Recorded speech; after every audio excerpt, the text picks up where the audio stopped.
మడమ నొప్ప ఉపశమనం. ఇలా మడమ నొప్పి చాలా మందిని వేధించే సమస్యల్లో ఇది ఒకటి.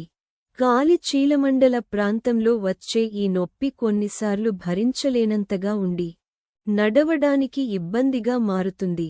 ఎక్కువ బరువు, హై హీల్ చెప్పులు ధరించడం, తక్కువ సైజు చెప్పులు లేదా బూట్లు వేసుకోవడం, శరీరంలో కాల్షియం లోపించటం వల్ల మడమ నొప్పి వస్తుంటుంది. ఈ తగ్గడం కోసం కొన్ని మందులు వాడినప్పటికీ మళ్లీ వస్తూనే అయితే కొన్ని చిట్కాలతో ఈ నొప్పి నుంచి ఉపశమనం పొందవచ్చు. చేపల్లో ఒమేగా-3 ఫ్యాటీ యాసిడ్స్ ఉంటాయి. ఇవి ఎముకలను బలంగా చేసి నొప్పి నుంచి ఉపశమనం కలిగిస్తాయి.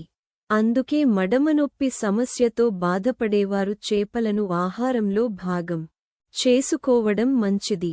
ఒక గిన్నెలో నీటిని వేడిచేసి దానిలో 2-3 చెంచాల రాక్ సాల్ట్ వేయాలి.